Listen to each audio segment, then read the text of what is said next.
Så, välkomna tillbaka. Det är dags att ge oss ut på lite internationell utflykt och resten av eftermiddagen kommer i huvudsak börja med att ta sig ut i världen till 3 olika destinationer för att sedan återvända då till Stockholm i slutet av dagen.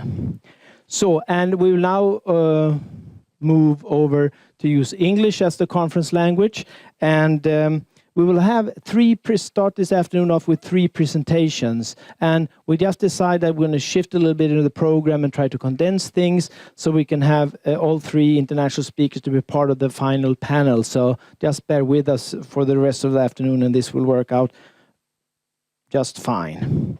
And we're going to focus now on 3 innovative regions and cities. And one was at least a city country. We have Singapore, we have Berlin, and we have San Diego. So, and I would say we're really privileged to have 3 very distinguished speakers, one from each of these places, to share sort of their experience and what's going on in those regions here with us today. And without further ado, I would like to ask Stephen Leonard. He's the founding CEO of a newly started organization in Singapore, started by the government in Singapore. That's called SG Innovate. Stephen, the floor is yours. Thank you. Okay. Thank you very much, Magnus. So I'd like to share a little bit about what Singapore is working on, and you can clearly tell from the outset that I am not Singaporean, but I've lived in Singapore a long time, 16, 17 years. I've spent my whole career building hardware and software technology companies, 10 years living in London with the Europe, Middle East, and Africa portfolio, and 17 years now in Asia. And because I'd lived in Singapore a long time, Singapore government about 4 years ago offered me the opportunity to be a part of leading the technology agency for Singapore government. At the end of that 3-year term, I was so excited about what we're doing with entrepreneurs and entrepreneurship that I asked for the opportunity to set up a new entity focusing specifically and solely on entrepreneurs and their journey. We're not working for investors, we're not working for government, we're not working for the universities, we're not working for corporates. The only people that we want to serve and to work with are the entrepreneurs. And everybody else in that ecosystem is important as part of that entrepreneurship journey, but our customer is the entrepreneur. And that's important because that's how we look at measuring things. I'll just use a couple of things to paint a picture. We see that Singapore is a place that's built on innovation. We have no natural water supply.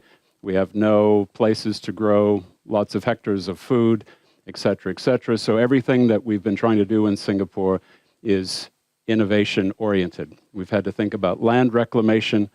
We've had to think about bringing things into Singapore that created an economic engine. What was our customer? How did we think about being a player in the global economy? So Singapore has had to solve important problems. If you think back from the late 50s, early 60s, Singapore was essentially a fishing port and is now on a GDP basis one of the world's highest per capita. So we think about innovation as something which is important to us. But we have some challenges, and those are shared challenges around the world. Everybody's becoming more densely populated. I just use a comparison wherever I go to give a little bit of context. Now, clearly, we think that Sweden is a big place because Sweden is 10 million people. We think that's a pretty impressive number. But when we think about it on a space perspective, clearly we've got an urban density challenge that Sweden and other places do not. So I was in Hong Kong last week. Hong Kong is 4th in the world. We're 3rd in the world. That's not necessarily a great metric to want to be first, but we're densely populated, just under 8,000 people per square kilometer. And there isn't anywhere else to go. The island is the island, so there's no place to go and get away. So we have to think about this because it has implications on a lot of different areas. Aging population. Again, another shared problem or opportunity, which is there's going to be more people above the age of 65 in the years ahead than below the age of 5. And so there's this complete inversion of the demographics of the world. And so now you need to think about a different healthcare paradigm. We don't necessarily want people going and sitting in doctors' offices and waiting to see the doctor. We'd love to have people cared for as much as we can from their home, and we'd like to think about hospitals purely as an emergency or acute care facility. The longer you live, the more chronic conditions that afflict you, and you can continue to live for years and years with those. But we're trying to think about what that means to us in terms of a healthcare model. So we take a look at a flatlining generally of some of these birth rates. That's a challenge for us in terms of replacement, but we think about an aging population. So here's what we're really concerned about. And the reason that I share these is that these are the same things that everybody in the world's concerned about. There isn't a place that I've been that we don't think about these same issues. That's important because when we think about entrepreneurship and innovation and research and education, we wanted it to have a purpose. And this purpose is to try and tackle some of these problems. So the team with which I work is not trying to build mobile applications. We're not trying to build e-commerce websites. Those things are cool and they create economic value, but we are trying to solve problems that we think matter to a lot of people, including to Singapore. So let me share a couple of things we like to measure ourselves in some of these areas. So we like to think about the things that we're first in, and for those that know Singapore, this is especially important to us, which is a challenge, by the way, in terms of mindset. But these are all the great things that Singapore is ranked number one. But the question is, okay, we might have the best test scores in the world, we might have the most economically ready environment, might have the most digitally enabled environment. But the question we're asking ourselves is, so what? It's been important to us to try and have these things as mile markers and benchmarks, but the question that we're trying to be very transparent and honest about is, so what? What can we do with it? We're really good at chasing those outcomes. We're less good at understanding what we can do to create something from it. That's the big rotation in Singapore, as it is in a lot of markets. What can we do to create some economic value from these things? Here's the question that we're trying to ask ourselves. For those that have read Jason Ponton's work in MIT's Technology Review, there's some really interesting dynamics here. Why are investors putting money into things that are going to be easily replicated, things that can be copied by a lot of people or clones? Why can't we solve some really important problems? In Singapore, we tend to think of ourselves as we are not big enough to solve an important problem. We don't have enough engineers to solve an important problem. There's a long list of things. So part of what we do is we're trying to turn that into a, well, why can't we? As opposed to explaining why we can't, we're trying to challenge ourselves. Research and innovation is not a constraint for us. We're very thankful that we have the opportunity to put a significant amount of money. We have a long-term commitment to it. I can stand in front of you and say next year and the year after and the year after, it will be what it will be, because that's something that Singapore government puts a lot of pride and commitment to. So again, the question has to be asked, okay, that's great that there's a lot of research going on. What can we do to create economic value for it? And again, how does it have a purpose? We just announced something the other week. The minister for whom I was working just announced another tranche of money specifically targeted this time only at those things associated with AI. Natural language processing, computer vision, how do we think about turning robotics into something useful?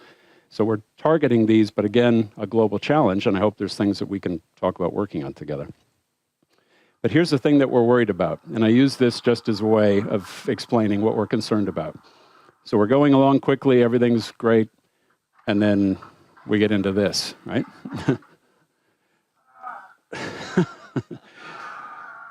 So the reason that that's relevant is we're very concerned in Singapore about things that don't go well. We're very concerned about those things, which becomes a limitation. And so our challenge is we know how to do things, but at the same time, if we're not certain that those things can work out well, we become uncomfortable about tackling them. And it's hard to do new things if you don't tackle things that you don't already know how to do. And so for us, the challenge of not knowing that we will be able to keep going straight ahead, that there might be a turn, that we might need to slow down, makes us feel uncomfortable. And therefore, going into some new areas and really pushing is something that we're always having to struggle with. That's part of the reason that my team exists, is to continue to push people and encourage people that might otherwise say, well, what if there's a curve? And the answer is, okay, what if there's a curve? We need to be okay at saying, yep, you came off the bike, but you can get back on, you can keep going.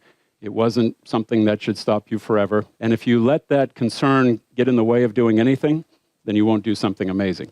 So we've had the Deputy Prime Minister over to our place for the simple reason that we wanted to have all the young men and women in Singapore that say, does government care about what I'm doing?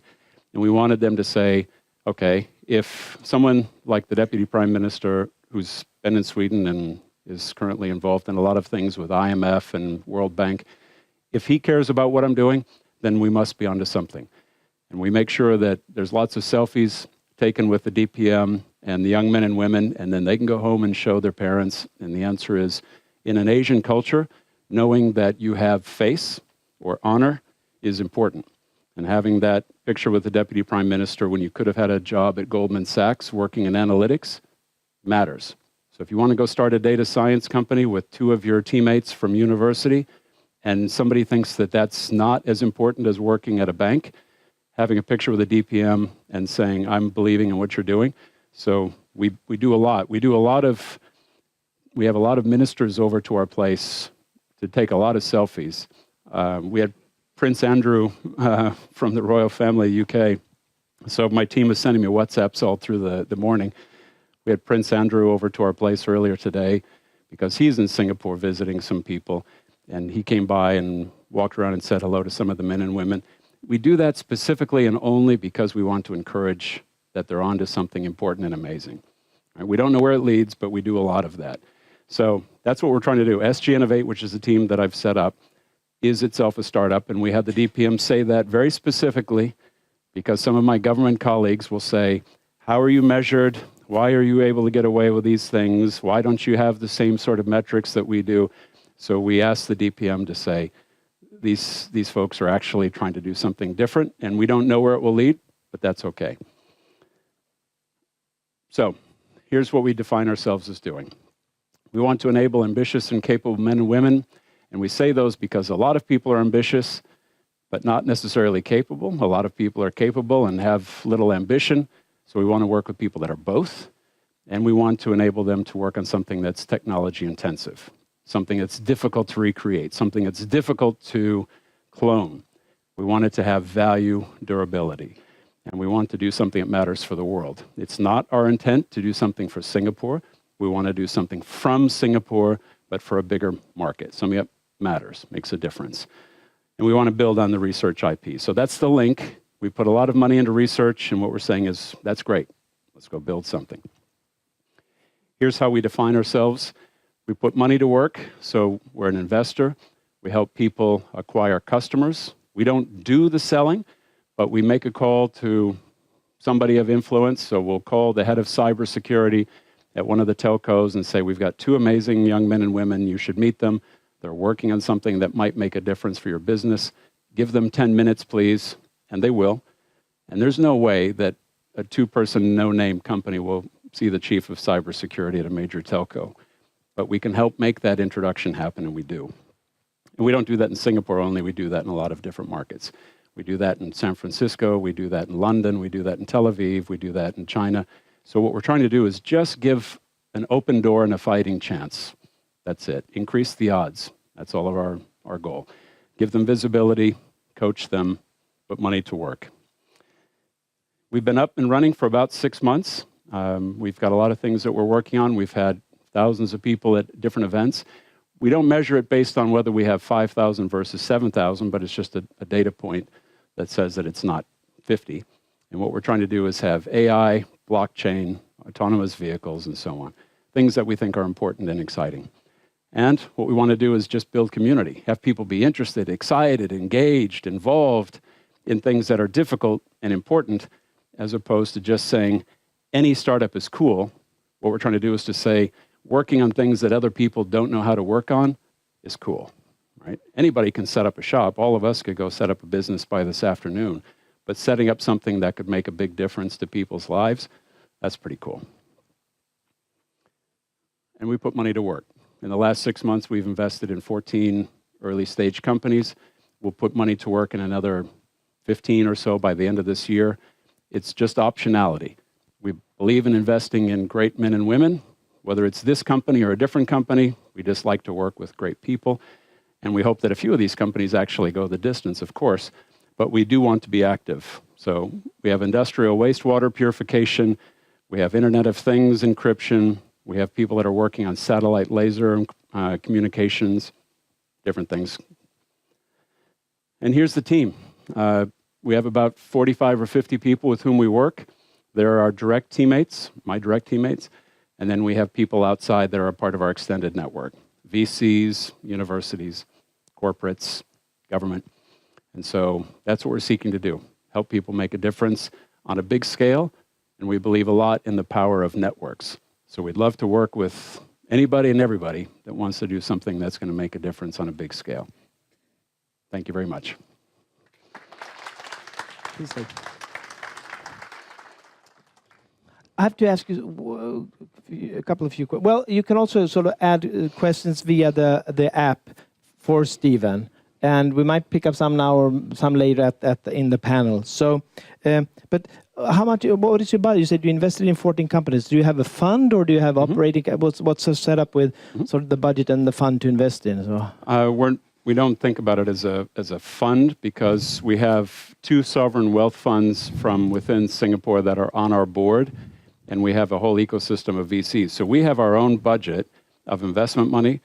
I don't discuss it publicly, but it's in the tens of millions range. It's enough. It's enough. And the fact that we have people on our board that represent tens of billions means that if we are fortunate enough to have something go, we have plenty of people that can write the bigger checks. But we tend to put money in at the 50,000 to 1 million range. We want to help people, 1 million US, we want to help people get off the ground. So we think of it as an airplane going down the runway. We want to help them reach enough speed to get the nose wheel off the runway, ideally the rear wheels off. But then our job is essentially done. We're not trying to fly the plane. We're not trying to take them on a long distance flight. We're trying to get them off the ground, and then the private sector will do what the private sector will do. Lost my train of thought there. But do we have any questions on there for? Not so far. Okay. Well, but yeah. So, but your role, how do you connect with all the other actors? So, what do you see this as a complement, or are you becoming a competitor to the ones that are already active in Singapore? I think the only difference is everybody knows everybody, just like they would in Stockholm, or just like they would in Berlin or San Diego. Everybody knows everybody. And so part of the reason that I do this role or do this job is because I know a lot of people in and around the ecosystem. So we can always call, and sort of my teammates, we can always call an investor. They send us notes, WhatsApp groups, and so on. The university people. So we go to a lot of the same events. We see each other in the same environments. And if there's ever any concern about friction, then we just sit face to face and talk about it for 10 minutes. So we're not perfect in the sense that there'll be some part of government that will say, shouldn't we do that? And we always say, great. If you want to, that's fine. What we try to do is out-hustle. We try and know more people. We try and do more things for the entrepreneurs. So we just try and define ourselves like anybody would. Do we add more value to what it is that that entrepreneur is trying to do than anyone else? Just like if we're in a commercial world, nobody gives you a franchise and says there's no competition. So we want to be more valuable to those entrepreneurs than any other choice they have. And if they have another choice that's better than us, they should take it. So we look at that competition as a healthy thing in an ecosystem, as long as we don't do something harmful to the entrepreneur by over-competing or trying to over-flood the market with money and service, which just has a dilution effect. One final question from my side. So you said you're focusing not on sort of apps and those kind of things. You really want to go deep tech. Yeah, we want to work on those things. Our basic premise is, if anybody in the room can do it, then we probably aren't interested. And we say that with a straight face because our goal is any research environment, any scientific environment, there's always going to be that 2 or 3% of people that have the capability and have always wondered if they can do something that might bring their work to a global audience. And those are the people with whom we want to work, and those are the people that we want to try and do everything we can to increase their odds of succeeding. Other than that, there's plenty of other people that can help a startup get off the ground. that will put $100,000 in and keep their fingers crossed. That's not our goal. Our goal is to work on something that is medical, is transportation, is public safety, is energy, those things that matter on a multi-country global scale. Okay, we have a few questions come up. We can take one. Then we'll... Do you see? So it's you can choose one of these three. What's the difference between the difference between and value of competition, collaboration, innovation, role of governments? I mean, to me, I don't care on any. I can pick all of them, but to me, the global instability question I think is an important one, simply because, just like my friends in London right now are trying to understand what this means for their technology environment. London was on a great roll. And there's a big entrepreneurship event tomorrow in London. And of course, they're going to be debating what does this whole thing mean, this whole Brexit and leadership challenge. Then you have North America, you have other parts of Asia. Everybody going through this scenario of change is not terribly helpful when you start talking about long-term planning. So one of the things that I'm very thankful for in terms of the Singapore environment is this idea that I know research money will be there. I know investment money will be there. I know the educational framework will be there. I know the immigration framework will be there. So we can go out and speak with people about machine learning and computer vision and the future of health with confidence, because we know that we can stick with the promises we make. In a lot of other environments, the answer is you make a deal, you agree with somebody, and then 6 or 8 or 12 months later, it comes unwound because somebody else is sitting in that chair. That's pretty difficult to plan around. So global instability, forget about any one country or nation, I think is discouraging for collectively all of us, because we have some really important things to work on. There simply are important challenges in energy and health and housing, and all of these scenarios are not going to be easier, they're going to be more difficult. And I wish that we could get a little bit of stability in multiple countries, just so that we can work on these really tough problems before they become a bigger crisis. So for me, that has a significant challenge. In my own small patch of the world, I'm thankful to keep eyes on the horizon. Thank you very much. Thank you. Thank you, Stephen. So we will now make a leap. We do the Star Trek thing to beam us up and beam us up from Singapore to Berlin. And I would like to welcome Thomas Meissner. He's the director at Berlin Partner for Business and Technology. Thomas, the floor is yours. Okay. So I thank you very much for the invitation. And I feel very honored to have the opportunity to present to you some of our findings on our innovation strategy and to share some experiences we made so far. First of all, just a few words on my organization, Berlin Partner for Business and Technology. This is a private company, but it is not this private company, but owned by the public. So we are working on public behalf. We are supporting the Berlin Senate, the Berlin regional government, with not just. Oh, yeah, it's just on my computer. Sorry, I didn't recognize that this is not on the big screens. So, but anyhow, we are working on behalf of the Berlin Senate in order to support companies and scientific institutes to improve their business and to be more innovative in the future. So, and once the slide is coming, you can see 5 columns. And 2 of them are very relevant to the innovation strategy. This is cluster management, where we organize the innovation strategy on behalf of the Berlin Senate. And the other one is technology transfer, where we try to put together scientific institutes and the companies. But there's also one point I would like to highlight, and this is close linked to what Stephen just presented. Berlin is also a hotspot for startup companies. And therefore, the support of the startup ecosystem is becoming more and more important for our work. And this is close linked with the innovation strategy, of course, and it's become more and more important for our activities. Okay. It's coming slowly, but surely. Okay. The original, since the 20 minutes are running, so okay, now we are on the right slide.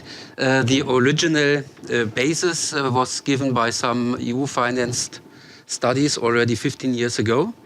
This was a starting point in which the most relevant areas were defined. This was biotechnology at that time. It was ICT and it was transport systems. And based on that, we tried to bring together the Berlin and the Brandenburg. Brandenburg is the surrounding Bundesland of Berlin. We tried to bring these innovation approaches together to form a joint innovation strategy. You can see here some milestones. We started 2007 with identification of our future fields, and then finally in 2011 we have a decision by the Berlin Senate and the Brandenburg ministries to launch this this joint innovation strategy for the both, for Berlin and for Brandenburg. And that's a good example, I guess, to what was mentioned already this morning by the Ericsson colleague, that we should have coalitions between urban and rural areas. So, and this is one example for that. So nowadays, this is our basic thematic structure. We have 5 clusters. One is healthcare or life science. One is energy technology, transport, mobility, and logistics. We have ICT and creative industry. And we have a smaller one, which is the photonics area. And we have some horizontal topics which are important for all of these clusters. On the technology side, you can see them here, new materials, for example, or clean technologies. And we have some more non-technical elements that are also important for all these clusters. For example, internationalization, and knowledge transfer, and how to organize marketing for the clusters, for example. This is the basic structure we are now living for a couple of years. And of course, there are some challenges we were confronted at the beginning, but some of these challenges still exist. So the identification of the most promising areas, this was of course very crucial at the beginning. And this is still a stable, I would say, a stable portfolio we have. Strategy for each of the clusters. All of the clusters, meanwhile, have a master plan that is giving some guidelines for the activities for the next years. And this is important because everybody inside the clusters was invited to take part. And there was a big interest to take part, to bring in their own points and to profit from all these activities defined in the strategy. Establish a well-balanced governance structure. Of course, we are dealing with public money. That means reporting is very important, but this must not dominate the cluster management activities. So we must balance that. How to motivate companies and institutes to contribute to the cluster work. So there is no need to put money in the system by them. But of course, if you engage yourself, commit yourself to cluster activities, then you have to invest in capacities and personnel and time and resources. And that is sometimes difficult for the small and medium enterprises. So we need long-term funding of cluster management activities. It's not a matter of political terms or legislative terms. You need sometimes you need a long breath to say so. Verification of the impact is not so easy. I will come back on this a little bit later. So this is our cluster structure in some basic figures. So the clusters are rather big, as you can see, except photonics maybe, but the others are big. So this is more or less 1/3 of the Berlin and Brandenburg economy. So this is, of course, too big to involve all of them into cluster activities and innovation activities. You must see this as an offer. So if you are a company in the life science area, you are invited to take part, but this is, of course, not compulsory. So you can use all the offers that was given by the cluster management and be engaged, but this is not a need. So it is not an exclusive club, it is an open system, to say so. Of course, in each of the clusters, we have a core of very active companies and institutes that rely on these activities, but of course not all of them. This is the governance structure. We have on the political constitution on the top, we have an annual innovation summit involving a lot of people. We have a steering board also coming together once a year. And most important for the day-to-day work is a cluster management structure. So we have a cluster speaker for each of the clusters representing the whole area, and we have professional teams coming from my organization and from our sister organization from Brandenburg that are doing the day-to-day work. A cluster manager plus a number of experts that are used to network and to support for the initiation of projects. So this is what the cluster actors, the companies and the institutes expect, and this is what we know from them. And I listed some of these most important topics here. Transparency is important. Important is better utilization of cross-cutting technologies. That is what they expect from cluster activities.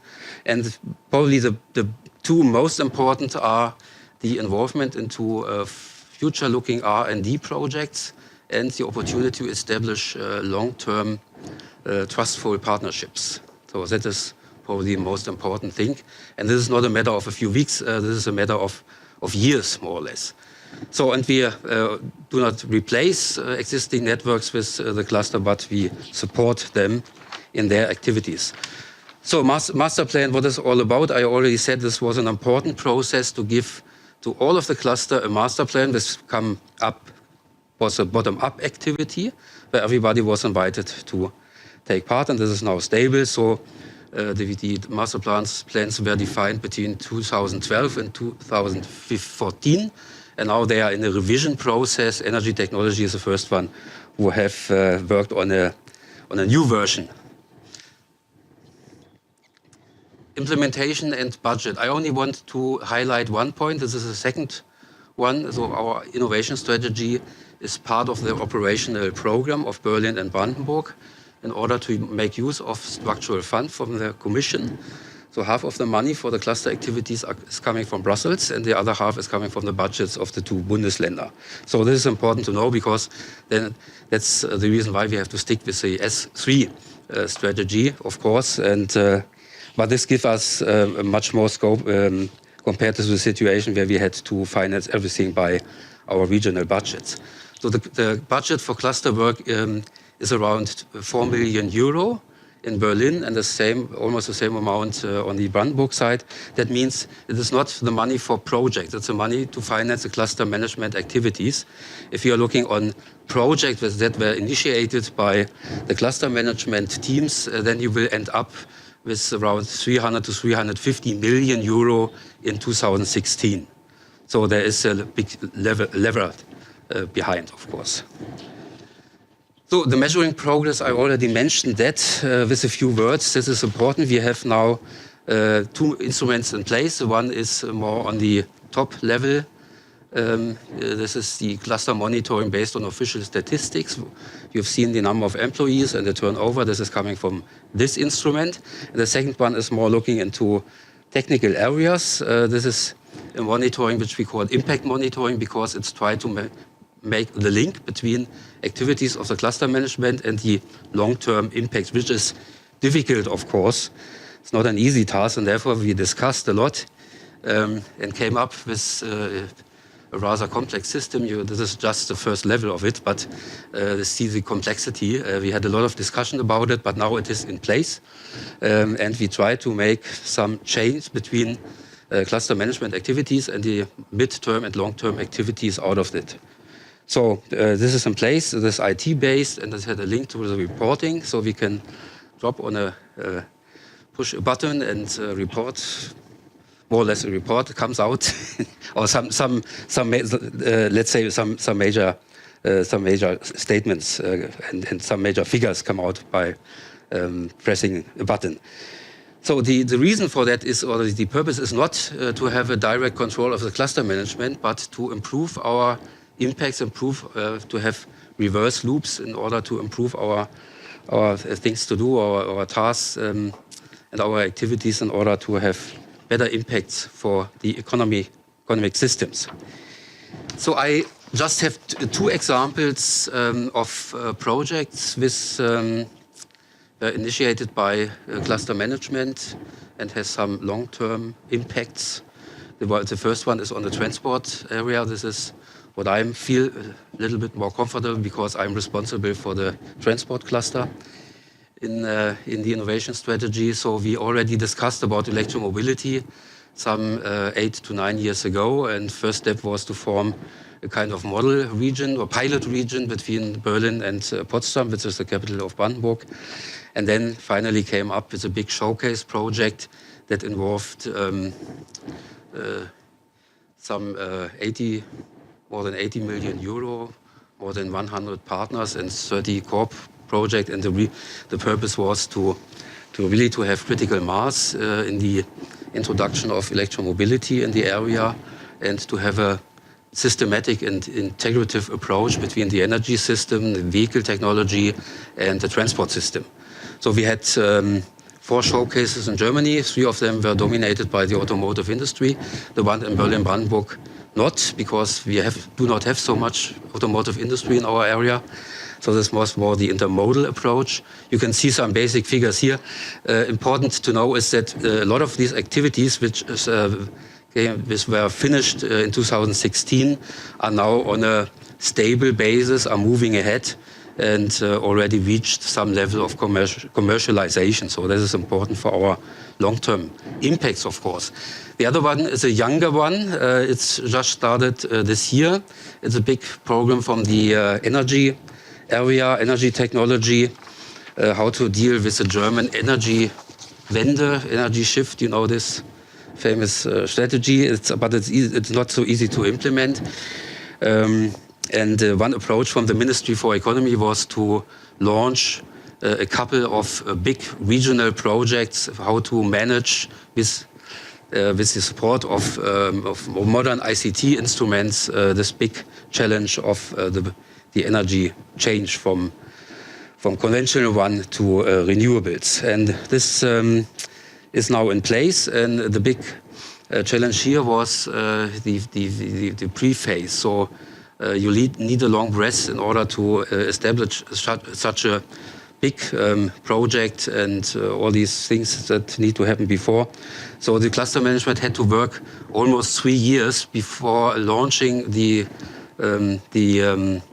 submission to the ministry. So normally a private company would not be able to do this, but here it is clear, visible that the cluster management activities has a big advantage to them. So these are some topics to be dealt in with this big project. I would like to come to the last slide, our emerging topics for the future. So we are now looking more, or beginning with this year, we are now looking on the cross-cluster activities. So we have these 5 clusters, but they have so many interconnections that we will make more use of them in the future. Digitalization, of course, this is the enabler for almost everything, and therefore it is a very important subject into all the clusters. Further cross-sectoral subjects as well. Industry 4.0 is also driven by digitalization, safety, security as well. We more and more have open innovation and non-technical innovation. So not so much just looking on the technology side, but also looking on societal innovation and business innovation, of course. Internationalization is a topic, and something which is not listed here is again the startup activities. So we see startups more and more as the core of the innovation ecosystem in our region. And that's the reason why we formed a startup alliance with other cities. So far New York is involved, Shanghai, Tel Aviv, Paris from this week on. And this is very much open to other interested cities and regions in the world. So maybe for Stockholm is of course known as one of the major hubs for startup activities as well, and Singapore as well. So I think we have the potential to bring together the most experienced and the strongest hubs in the startup activities, and to have win-win situation for all of the involved actors. So qualified professional is still a point, and which remains as an important point is to support the industry and the institutes with the development or developing innovation projects. So, and last but not least, the S3 platform highlights smart stories. Some of you know them maybe. Normally 2 stories per member state, and we are very proud that the Berlin-Brandenburg innovation strategy is one of the 2 German examples. There is a lot of rationale given behind on the website. You can read if you are interested. But most important is the motto: a comprehensive process takes time, trust, and confidence. And therefore, I thank you very much for your time.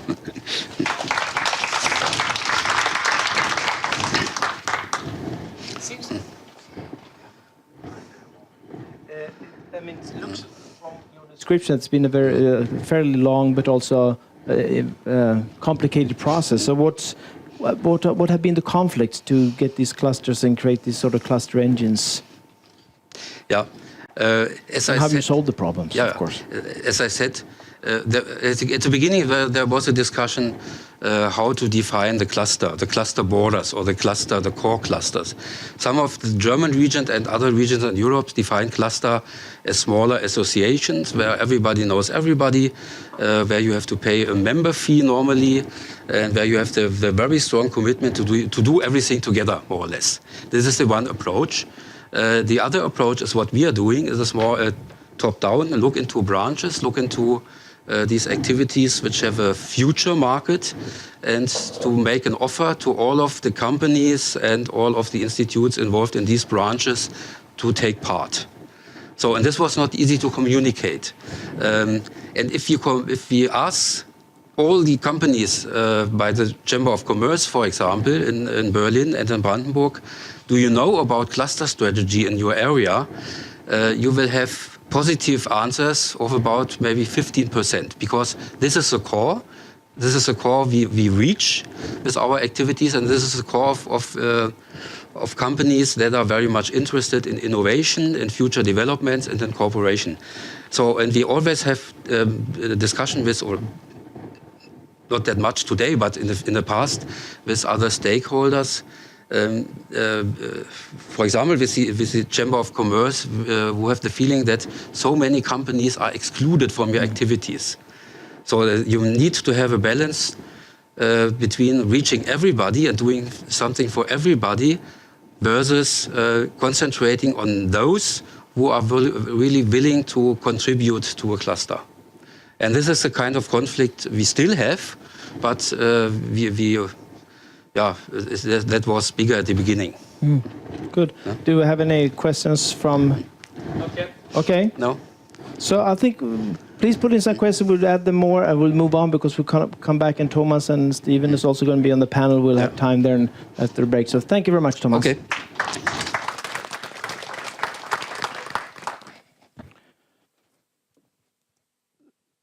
So now we're going to move from being in one continent to another continent. Now we're getting into the third continent. And our final destination on this global tour is San Diego. And please welcome up on stage Mary Walchuk. She's a professor and the Associate Vice Chancellor for Public Programs and Dean for the UC San Diego Extension, the University of California, San Diego. Welcome, Mary. So, I have very data-rich slides, which you can all have. So we're going to speed date through my slides. But what I'd like to do, because I come from the land of fruits and nuts, California, I want to share with you 4 big principles that I think are very different than we encounter in Europe, and now I realize is happening in Asia. The first is, jag är en svenska flicka, du förstår. And my uncle worked for Olof Palme, so I have good social democratic roots, all right? And by US standards, I'm a liberal. But by your standards, I'm going to sound like a Republican. Because the hardest thing for me to learn as a young Swedish graduate student, Swedish-American graduate student in sociology, was that wealth is not a dirty word. It is in Scandinavia. And my father used to tell me, growing up in California, oh, those people show off. Those people are trying to impress us. I thought we were poor because we couldn't show off. And then I discovered my father had a great deal of money and had done very well. But he chose to spend his money and use his money collecting antiques, going to Europe, doing very different things. No pink Cadillac, no fancy house, but a fancy house full of Chinese, a modest house full of Chinese porcelain and Georgian silver. That was not wealth. But in America, people think, wow, you have all these expensive things. So why do I say that? Because when regions, and I'm really speaking to you because I work very closely with a lot of political figures and currently the mayor of San Diego, good jobs and wealth creation, that's the goal. And if a community sees that innovation is the path to good jobs, and that means well-paid jobs, because well-paid jobs means you can buy a house, you can buy a car, it means you can eat in a restaurant, it means you can keep the economy churning, and that's a very high priority. So I think it's important when we think about the history of the cities across California, and I've done a lot of work in Seattle. Civic leaders, political leaders, are always focused on wealth for reinvestment and good jobs for regional prosperity. The second principle, and I said it to Steve, and I decided I'm going to say it to the group. In America, the government is seen in a very different way. It's a hugely important part of the innovation system, but it's a customer. It is an investor in research, science, and technology, and it's an enabler in terms of public policies like land use, water, housing costs, labor costs, taxation. It is not an orchestrator. It is not a manager. It does not run programs. So in a moment on my slides, you'll see all these organizations in San Diego. I'm amazed at how much money the government has given you, Stephen. All the organizations in San Diego that incubate companies that support innovation and entrepreneurship are privately funded. They're funded through memberships. They're funded through foundations, occasional grants for special projects. But government plays a very... And Magnus knows I'm writing a book with Örjan Sovil right now at the Stockholm School of Economics, and we're really going to elucidate this because government's really important in the US, just like it is here, but in a different way. Does that make sense? Okay, so that's my third big point. Well, no, actually, that's my second big point. My third is the speed dating slides are a story of how San Diego, with government as the customer for military technology, and then eventually software and satellite communications and composite materials and alternative energy, fueled the growth of an innovation economy. It was tied very much to the military, and how the whole business sector pivoted from being real estate and local companies to patent attorneys, and I'm going to show you some numbers. Patent attorneys is my favorite number. And it created a whole different business culture. And so my fourth general point is today, and I've convinced our mayor, innovation is not a project. It's not a sector. It's our DNA. Whether we're innovating by creating price clubs or microbreweries or beautiful clothing or new wireless apps in health medicine, we're an innovator. So here are the quick slides, and I got to figure out which button do I push.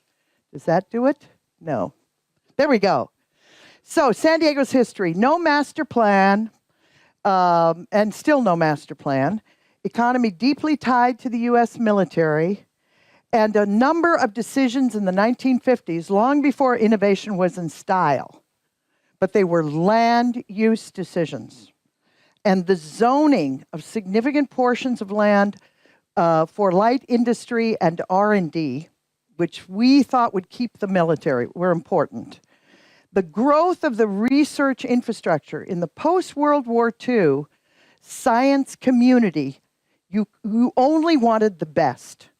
So when the city decided it wanted a new university, my university, which only opened in the 1960s, they started by hiring full professors from Princeton and Chicago who brought their grants, their graduate students, and their postdocs with them.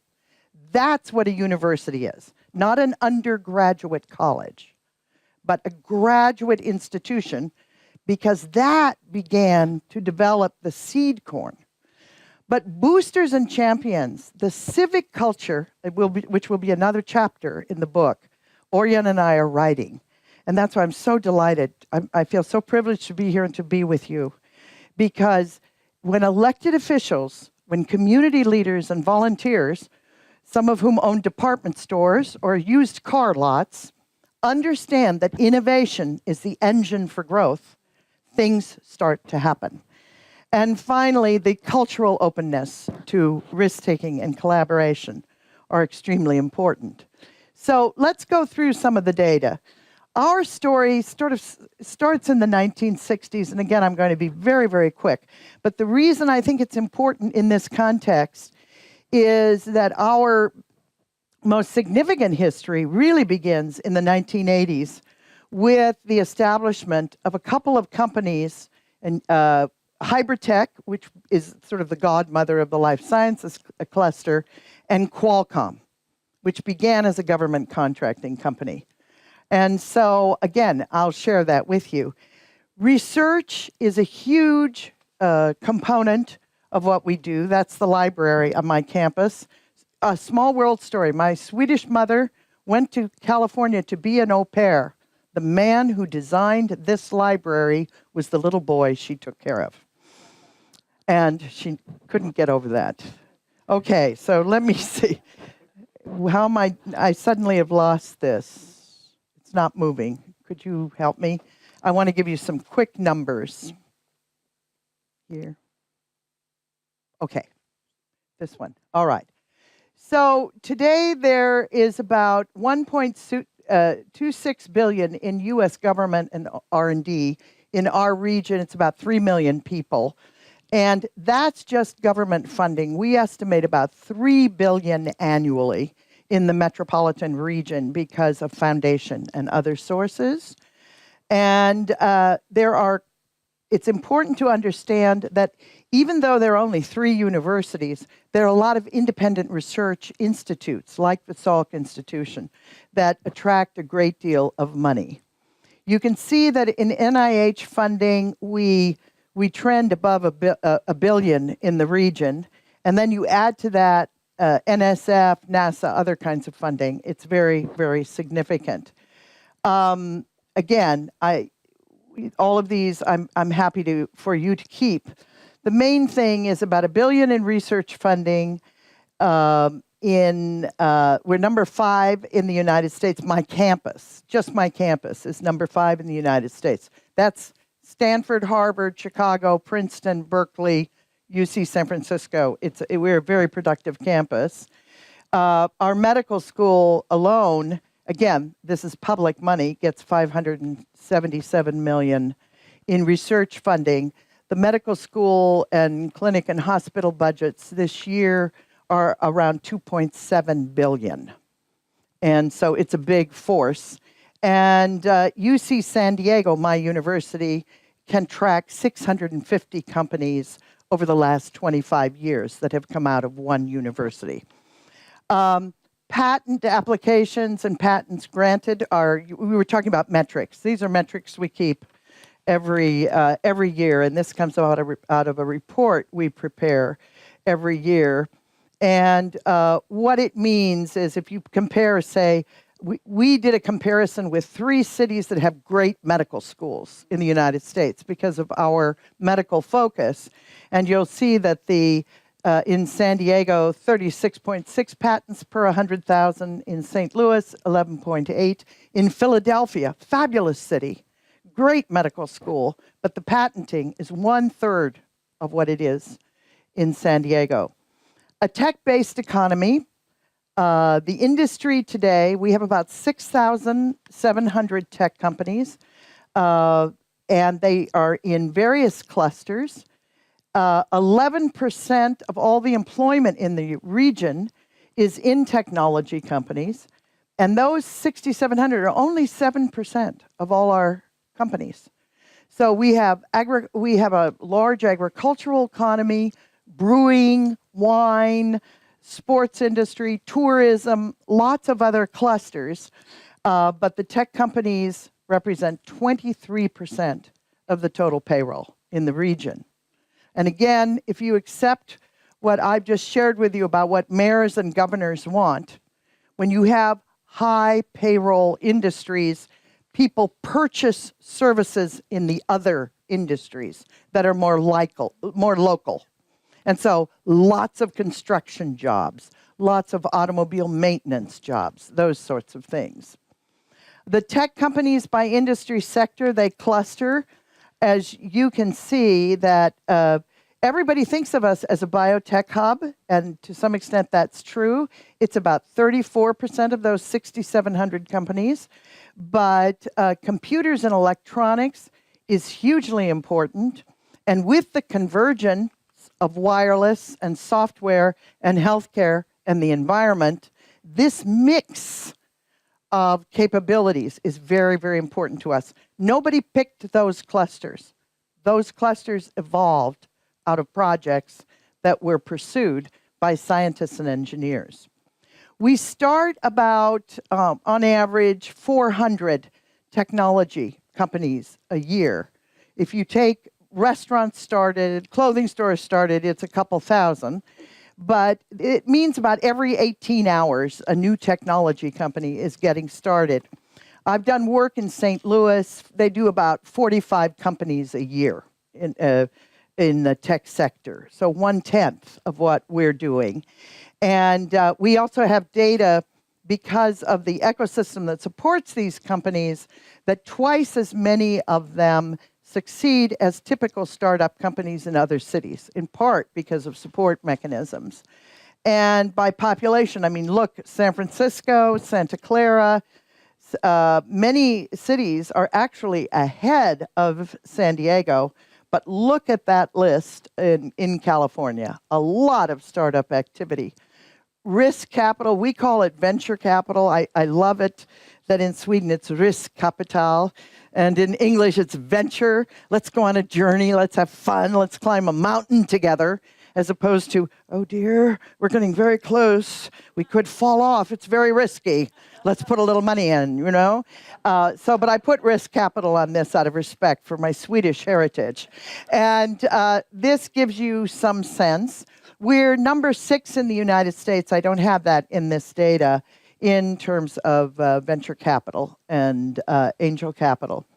Talent is a huge issue. And increasingly, our focus is on talent more than technology, if that makes sense, because the talent will develop the technology, will develop the business platforms that can create the future.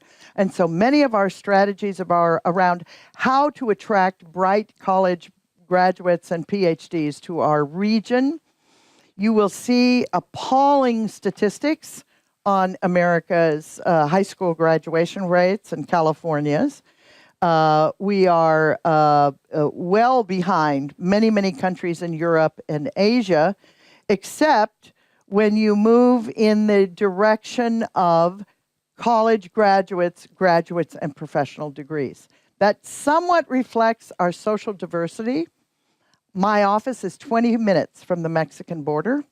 Donald Trump is having a heyday in San Diego because large numbers of immigrants move back and forth across the border, and so that somewhat distorts our education data.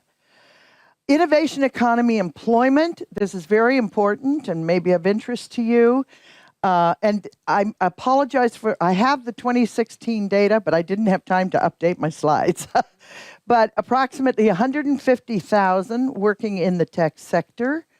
You'll be interested to see the wages that those command, which speaks to purchasing power.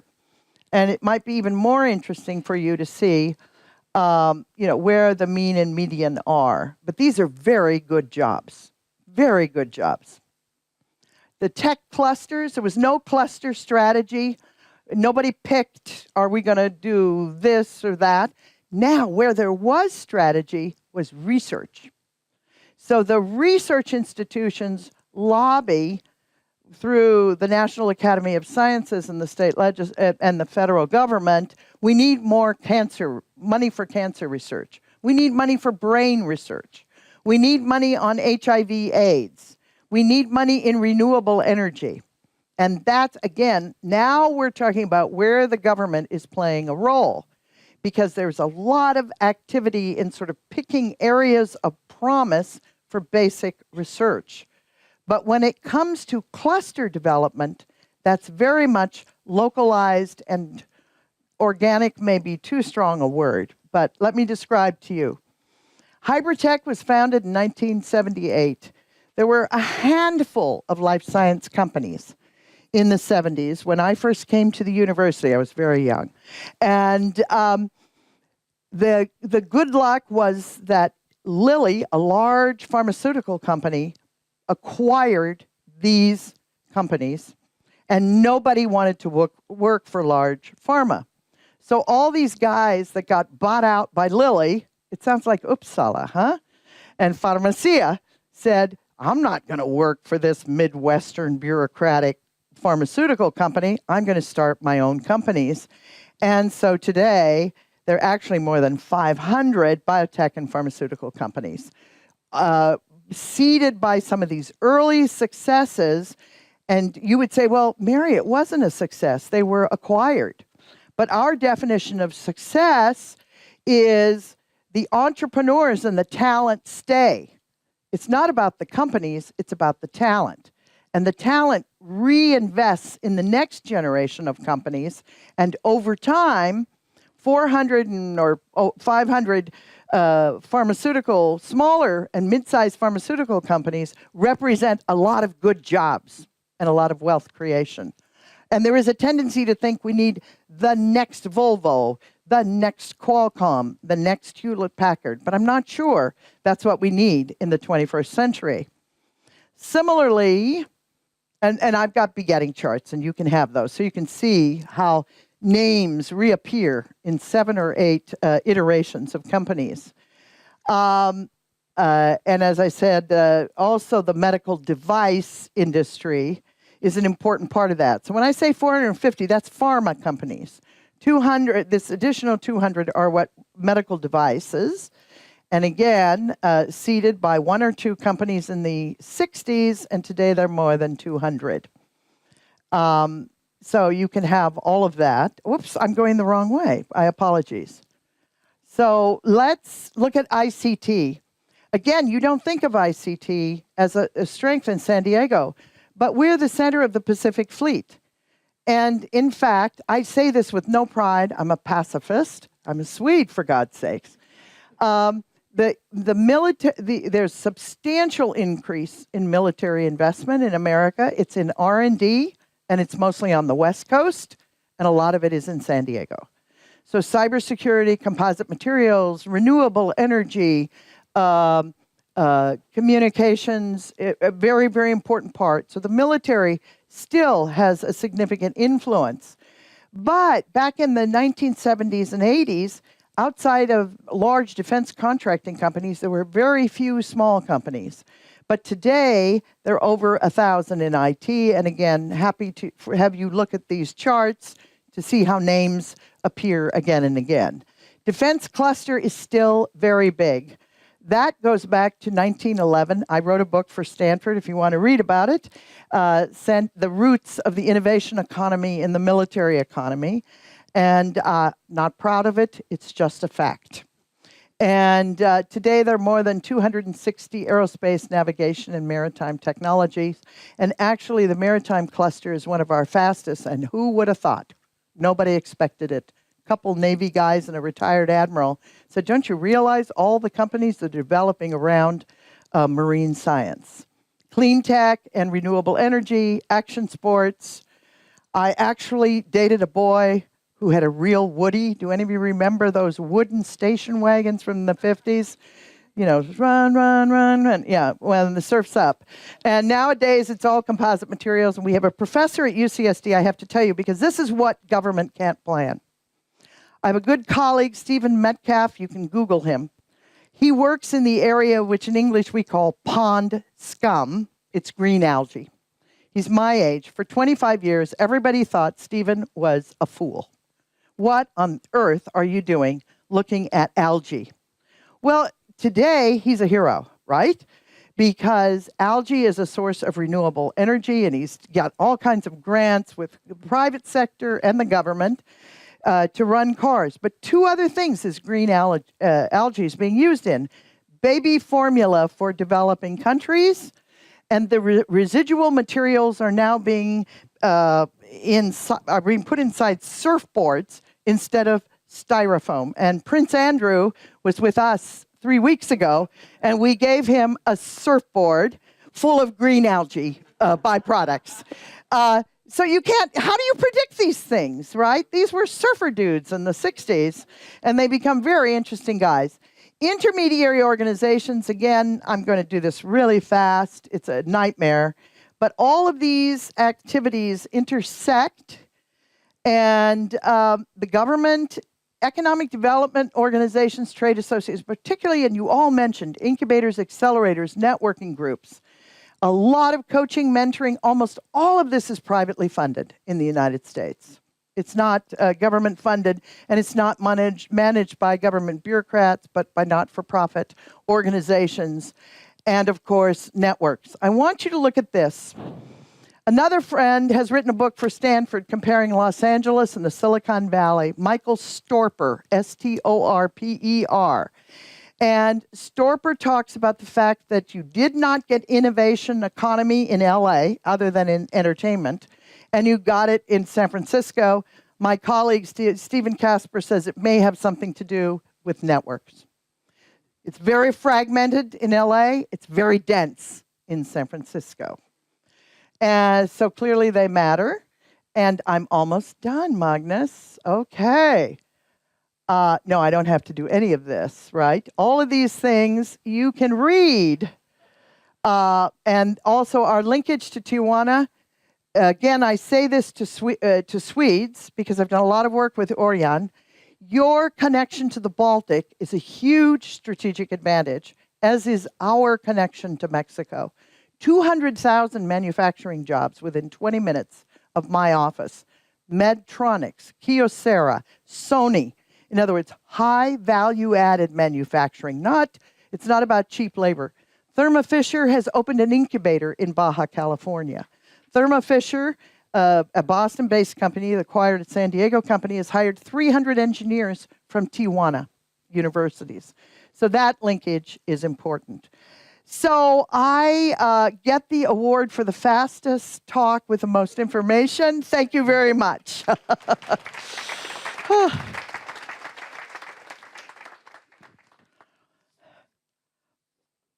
Thank you, Mary. I mean, I know you've been doing work in many other places around the U.S. and also elsewhere, both in Europe and in other parts of the world. What do you see as the common denominator for people to make sort of an innovative regional economy work? I think it is, and everybody here has talked about this spontaneity and this bottom up. The thing I don't understand about the European or the Asian context, I only know the American context. When you take government money, you have to promise certain deliverables. And you can't predict what's going to come out. This is what experience tells us. Who would have thought that remote signal processing for airplanes and submarines would become the heart of the mobile telephony industry?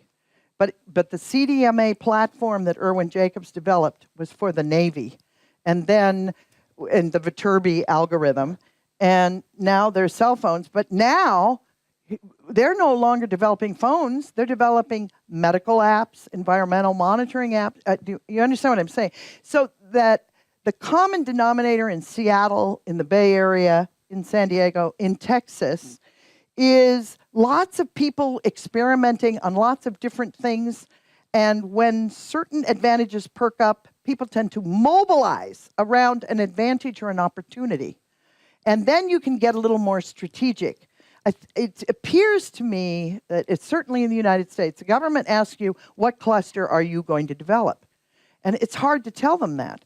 But if you can say, we've got two areas of great strength, we think there'll be some convergence, we need some help to make this happen, then maybe, yeah. Okay. And please use the app and put in some questions. We'll look at them during the break, because I'm forcing the program a little bit, because I mean, we have a time constraint to be able to have also Steve and Leonard part of the panel, because he has to move on to another city, London more specifically. So thank you very much, Mary, and I'll give some instructions for the coffee break. So now it's time for a coffee break, and the coffee will be served just outside here, so it's easy to get in here again. So go out, have coffee, and talk to new people, and specifically be back here at 2:40. So a 25-minute coffee break. So 2:40, we're going to start here again.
Very welcome back. Now we have done our trip around the world. We're back to Stockholm here again, and we have surrounding up this afternoon a panel again to have a discussion on important topics on how we develop sort of the regions to become more innovative. And from, well, you all met Mary so far. We have two new guests here, two new speakers. Maria Ranka, who's the CEO of Stockholm Chamber of Commerce, and Camilla Melander, who's head of unit at the Ministry of Foreign Affairs.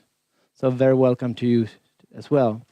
So let's not spend more time on that, rather get into the topics. And I would like to, one of the things that were discussed earlier, we had 3 different presentations about Berlin, Singapore, and San Diego, and earlier today, a lot of information regarding Stockholm. So I want to more have a sort of general question about sort of how can regions learn from each other and work together? Because Steve and I talked a little bit during the break that, to some extent, it's all about a co-opetition. We should collaborate, but it's also competing in some sense. How do you find the right balance there? And what are the strengths and weaknesses we should work with, and how can different regions work together to sort of make the world a better place overall in these turbulent times? So I don't want who wants to be the first out and deep dive into the water. Who's the daring one? Okay, I'm the daring one. So I really appreciated the presentations in our group this morning, earlier, because I think there are very distinct regional differences, right? We all have different histories, industrial legacies, we have different cultures, we have, in other words, so we need to respect regional, the specificity of regions. What I can say, coming from a region that isn't great at scaling companies, and probably never will be, Berlin will be. You're a great historic city. Singapore, Stockholm, my city is not going to scale companies, but we're going to create incredible technologies that may be of value to companies that are scaling, or components or pieces of what other companies are developing.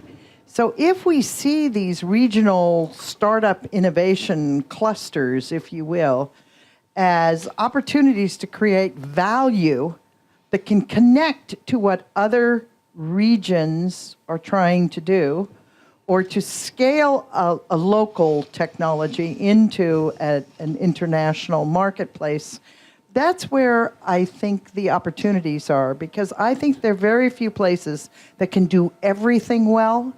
We're each going to be good at certain things, and by understanding, I would much rather spend a week in Berlin than San Diego. I'm not a surfer. It's a great city. It is a great city with a great history. And Singapore is a gateway to Asia. But we have a lot to offer you as well in terms of the crazy startup culture that's there. So that's what I think is the promise here. That's why I don't see it as competitive, but as potentially iterative, if that's a better word. So do you see, in a sense, one could talk about, we're talking about global value change when it comes to companies. Mm-hmm. Could we think about global value change when it comes to regions? I think there's an innovation value chain we need to be talking about. Yeah. Maria's. There is, of course, if you look at successful global cities generally, they all have a great talent pool. They all have companies and academic institutions in the technological forefront, and they are, and I think it's really important these days to stress this, they are open to trade. So technology, talent, and trade are important components. And then to the, is it collaboration or competition between cities? It's probably both. And in addition, Mary added a very important word that also starts on the C. Connectivity. So it's about competition, collaboration, and connectivity. And then to be much more concrete, because I think probably all of us, we agree that these are important factors. What do you need in order to sort of excel in this? Yeah, you need some kind of infrastructure for connectivity and collaboration between cities. And I'm looking at at Chris Heister, the governor of Stockholm. She works hardly for improving air connectivity to Stockholm. Yeah. That is one factor. It's a very hard factor and it's very concrete, but it also matters. And there are many more, but I will come back to them later. Well, talking about global value chains, I was just given the figures of how many parts there is in a Volvo XC90. Yeah. 10,000 parts. And these parts come from 90 different countries. So it just shows how interconnected we are. And I think that Stockholm, as a very innovative startup hub, has all the right conditions to have them meet with the innovative people in Berlin. I mean, we already see a number of our people from the high-tech sector going to Berlin, and Singapore. I mean, this is the gateway of Asia, and I can say that because I spent 4 years in Hanoi looking enviously at what Singapore had to offer, and also, I mean, most of our life science companies find their way to the United States. So, I mean, if you have the right conditions, as Maria was saying, with the funding from the government, with the academia, with the entrepreneurs, it will continue to be very, very successful. I think that's what we're seeing. Another thing which I think, and it's not really related to innovation, but it's how do we keep our societies sustainable? Because it's not only about innovation, it's also about keeping our societies sustainable. And I think we all represent cities that are very sustainable. And I think that to think in that long perspective, I mean, looking back, Stockholm had its first environmental plan in 1976, 40 years back. This is what gives quality of life in our cities. And this is what makes people want to stay in our cities.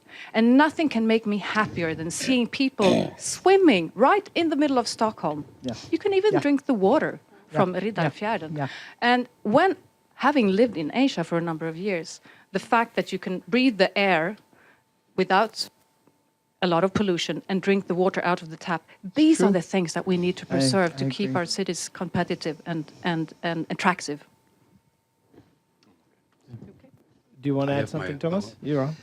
I think, yes, I totally agree, in particular to what you said about the sustainability, sustainable city, sustainable region, which should cooperate together in order to keep this situation on. To give others the opportunity to learn from them. So I think we have a number of global challenges in the world that we cannot cope purely on a regional basis. So a lot of regions can contribute, a lot of companies can contribute that are regionally bound. So this is the first point where I would say it is definitely necessary that we cooperate. Not just companies should cooperate on this level, but also the region should cooperate.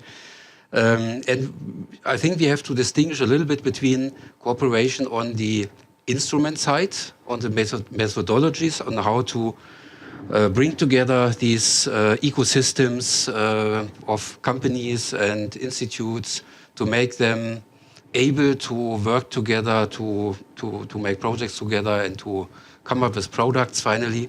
And on the other side, on the technical issues. And on the technical issues, I think it is important to define the right areas where the most strongest regions find ways to cooperate together.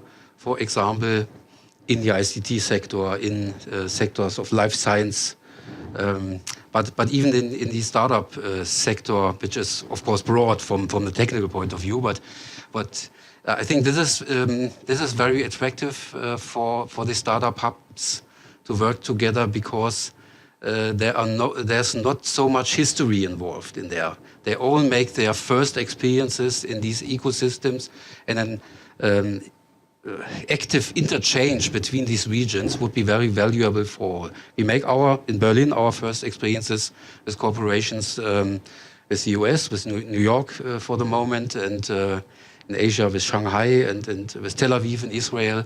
And we we clearly experience that it is very valuable, not just for the region, but for the involved startup companies to go, for example, 2 weeks to an ecosystem in Israel, and Yes. and somebody from the US is coming to learn more about the conditions in Shanghai for 3 weeks.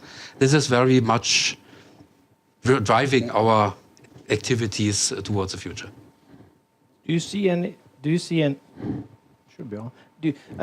I think that's a good example. How, very concretely, because so it's easy to talk about sort of on the 30,000 feet level, 10,000, instead of concrete activities on the ground. I was thinking from the different presentations here today, particularly this afternoon also. So, if you think about both on very concretely what we can learn from each other, what are sort of the things?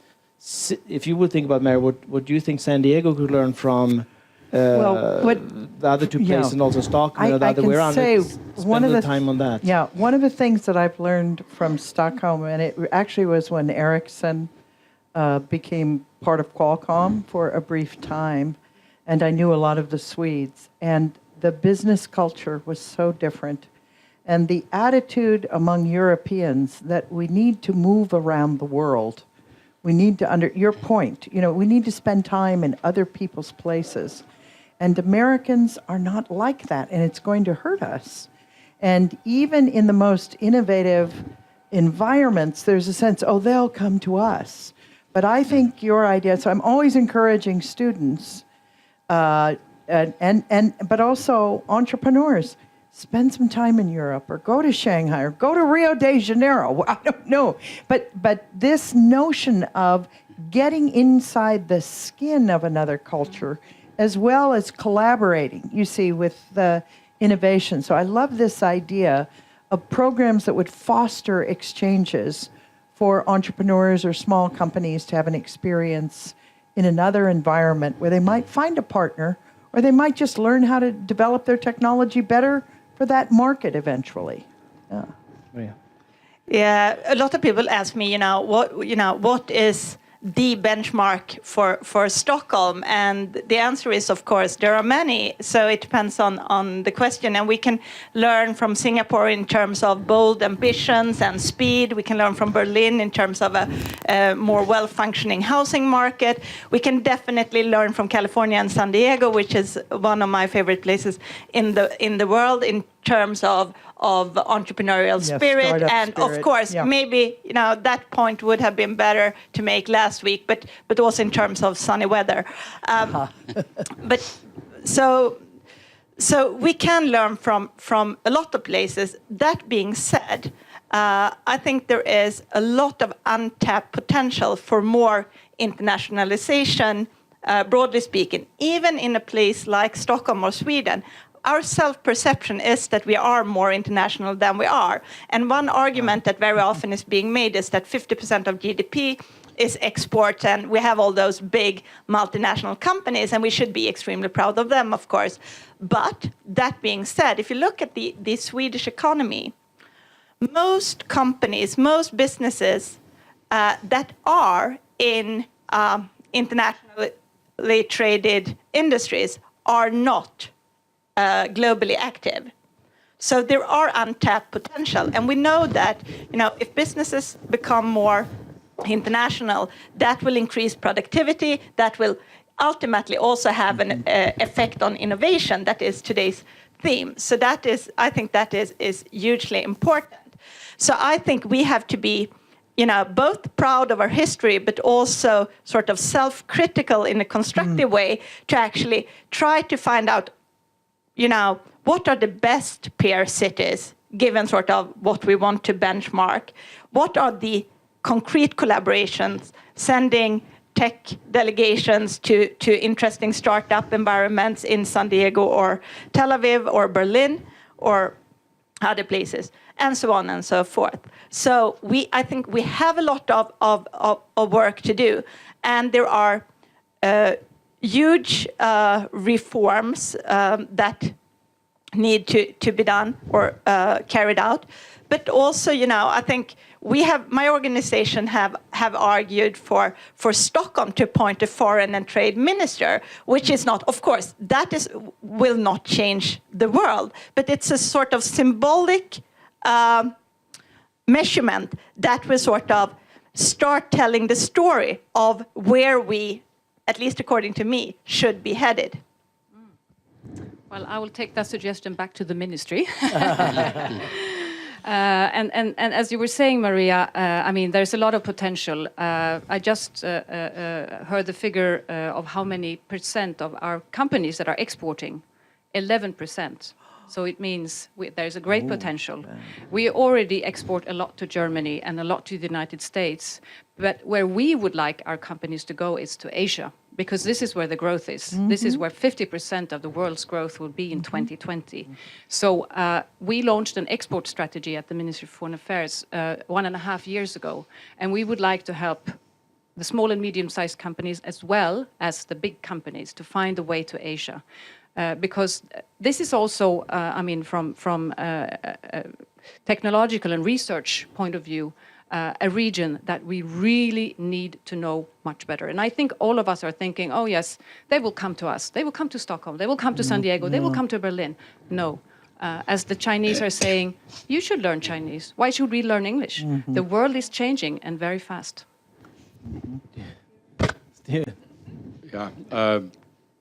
Partly for that reason, my two younger kids, my son is 23, lives in the UK doing his PhD, speaks, reads and writes Mandarin, and my youngest daughter's still at home, and she speaks, reads and writes Mandarin, because I think China is going to be the economic force in the decades ahead.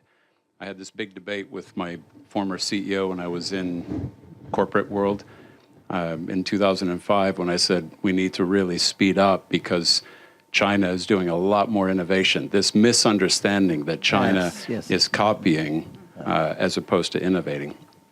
But here we are now in 2017. So my view, and Mary may or may not agree, that's the great thing about discussions on the panel, is I think China is going to lead the world in medical technology in the decade ahead, because China has a perfect storm of hunger, which I mean in a positive sense, ambition, essentially unlimited resource, and a commitment to trying to be a leader, which means obstacles are resolved at a fast pace. So as much as I think there's amazing infrastructure in places like San Diego, I think that some of the mechanics of doing things won't necessarily keep pace with what I think is going to be happening. And particularly in China. the scale. It's just amazing. You've got millions and millions of people that are able to do, and I mean that in a literal sense, millions, that are able to do research and experimentation because there are billion, 5, billion, 4, billion, 5. So you've got massive capability, and money is not the issue. And there is a commitment to trying to be there. So for me, gene editing, things that are going to be the future of precision medicine, how drugs are mixed and remixed, I think is going to be substantially China. So anybody that's not going there to the point, which is if everybody's waiting for somebody to come in and introduce themselves, which they will, by the way, because China is also on an expansionist strategy. China is investing everywhere around the world, and China will be an owner of or an investor in any company. The U.S. just, today there was a thing in the press saying that the U.S. government is becoming anxious about how much ownership of startups China is able to currently secure in places like North America, because they're now concerned that machine learning and computer vision and some of these things that are going to be important are either owned by or invested in. And I'm not saying that from a protectionist. I'm just saying the reality is China will own a lot of the technology. Some of the most important AI work is occurring in China. So for me, it's a matter of trying to partner with and work with. There's no way to compete with, right? And I'm not a defeatist, but there is no way to compete with China. So our strategy is 100% partner with, collaborate with, make all the great friends. The good news is Singapore has a little head start because Lee Kuan Yew and Deng Xiaoping were friends, and so China still looks favorably on us in Singapore. But watch this space, because all the cool things in AI and medical advancements, I think, are going to come out of Asia, but more generally, China. So what does that mean for the rest of the world? We'll just collaborate, and then... Yeah. It's not a matter of giving up. It just says, unless anywhere, it doesn't matter. I mean, you can go to Silicon Valley. If you go to Silicon Valley, most of the investors there are not putting in anywhere near the same resource at basic level. Some of the things that made Silicon Valley, and Mary and I are 100% on the same page, some of the things that made Silicon Valley was the U.S. government closing one eye and allowing AT&T to maintain a monopolistic position because they were driving Bell Labs. That's right. And Bell Labs was producing all kinds of cool things for the military, which also had a lot of cool opportunities outside. And the deal was, as long as you do that for us and you make it available to others, that's why semiconductors were available, because Bell had to make them available. So these things are happening, but they're not happening today. No, they aren't. So it's a matter now of partnering, collaborating, aligning, learning, whatever the right words are. And that's 100% our strategy is, what can we do and how do we fit into this bigger picture? So it doesn't matter for us that we're 5.5 million people. The answer is, if we can be great in a niche and we can add value to this larger scenario that's occurring, so you can be sure that we're spending time on AV and AI, and we're doing a lot of that with our friends to the north. Absolutely. It does speak to one issue, and I am a sociologist, and that is cultural and social diversity. And Europe still feels very homogeneous to me. My university, which only takes the top 10% of students, it's a public university, 51% of our freshman class is Asian. Those are the best students. And Annalise Saxenian and others have written about this, that the relationships, the legacy relationships with this cultural and social diversity in India, in China, in Europe too, in Sweden for the Silicon Valley for sure, have the promise of benefiting us in this new world you're talking about. And I also think it's very interesting that now, my son was a product of private schools, and I was very impressed about 20 years ago when his school started offering Mandarin. Now all the public schools in Southern California, you have the option of learning Mandarin. So these are indicators of a sense that we have to change, and we have to be ready for those markets. So for those of us who live in very homogeneous societies, I think we have to ask, not how do we have to necessarily diversify, but how do we overcome the limitations of one language, one religion, one culture, when the world is now so extraordinarily diverse. And I think it can be through education. Anyone wants to add to?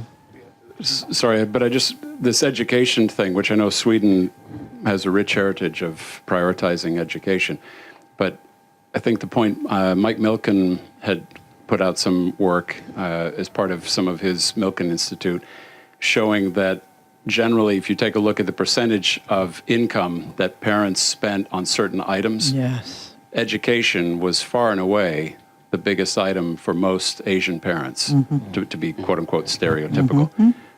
And it was something like number 5 or 6 for North America, behind housing and automobiles and other things. And so the reality is that if you take a look at most of the people with whom I work, I'm by far the least well-educated. I'm just a sort of grungy street fighter sort of that tries to build companies. And I articulate it that way. The answer is, I don't know that much about this. All I know is if I build something that costs $1, I better sell it for more than $1 if I want to be in business tomorrow. So I try and work with that. But almost everybody with whom I work will have multiple degrees. Many of the people with whom I work are Rhodes Scholars or MacArthur Fellows and all these scenarios. And the answer is because education has been prioritized as a path out of irrelevance. And so Singapore has put a massive prioritization on that, to the point that everybody in a room will have at least a master's, if not a PhD and or an MD and or MBA.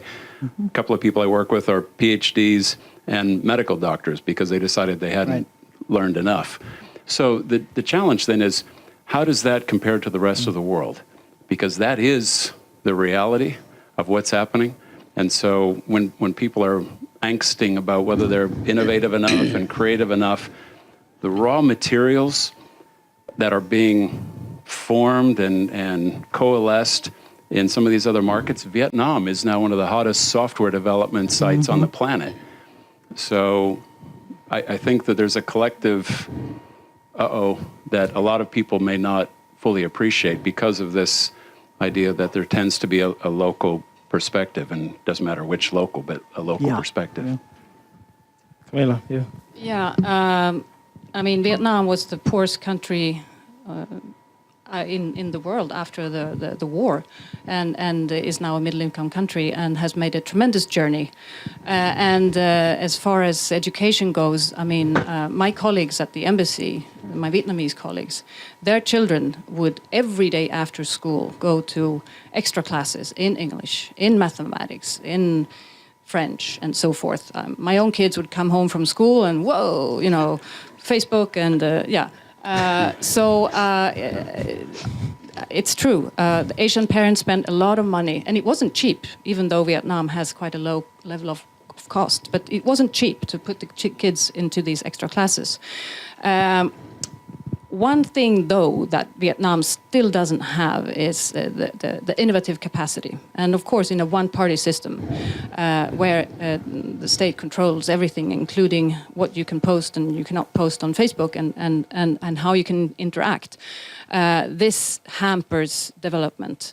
And as an ambassador, I always try to take the edge that, yes, if you want to have economic growth, you have to have an open and free climate to enhance the willingness and enable innovation in innovative capacity. And this was something the government understood because, yes, they wanted to have economic growth, and they do have an economic growth. We're very envious looking at their figures, 6.5% for the last 10 years, and that goes for all of Asia. But this is where we still have an edge compared to some of the countries in Asia, not Singapore, of course. But the openness, the transparency, the encouragement from the government to foster cooperation between different countries and universities, this is still lacking a bit, to be honest. There was one question that was raised earlier today that talked about, I think it was Steve that talked about sort of, I mean, the difficulty we have to solve the big problems. I mean, as they do as SG Innovate, I mean, if you come with an app idea, it's like, well, there's somewhere else you should go. But they really, now the Singaporean government is putting serious resources in sort of solving or helping to be a part of solving the global problems. So how can we be better at doing that in whatever region, because we really need to collaborate on. It's not like one single place that can choose whatever big problem on the template. So what are your thoughts about that? I guess one important instrument in order to promote tackling the global challenges is already in place. This is the European Framework Program for Research and Technology and Demonstration, which is now on the, I guess, with Horizon 2020, we have the 8th framework program already in place. So I think the Europeans are already used to cooperate for the big challenges on a European level, and that's good. And I very much appreciate it. I was involved in projects in the 5th, and the 6th, and the 7th framework program, so we made a lot of experience, and I very much appreciate that, the cooperation among across the borders. But what is still missing, to my understanding or to my feeling, is to go beyond the European framework program. There are some instruments in place in order to foster the so-called international cooperation. International means beyond the EU borders, and to foster that, but to make use of all the potentials, for example, with the Asian countries and of course with North America and others, Africa, for example, as well, it is very important to open up the framework programs we have in Europe, or make more use of them also for the international cooperation. That's kind of a clear for the next framework program, which probably will start somewhere in 2020. Do you see that happening, given what was just said about how the growth is in Southeast Asia and everything there, and then we're kind of being protectionistic within the EU with this framework program is part of sort of almost a fortress Europe when it comes to that? Why don't we,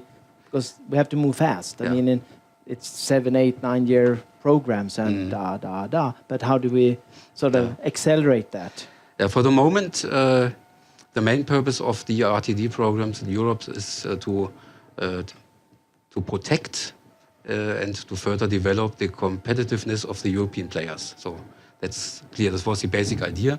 But it needs to be changed, slightly changed or dramatically changed, whatever you mean, to a mean of cooperation with other parts of the world. So I think there's no way out. You mentioned the period, 7 periods is now the period of the framework programs. It was 5 years before. Now we are in the middle of the Horizon 2020. There was a kind of middle milestone assessment, having some implications for the second period, for the second 3-year period. But you're right. This process is sometimes too slow in order to cope with the challenges we have on a global perspective.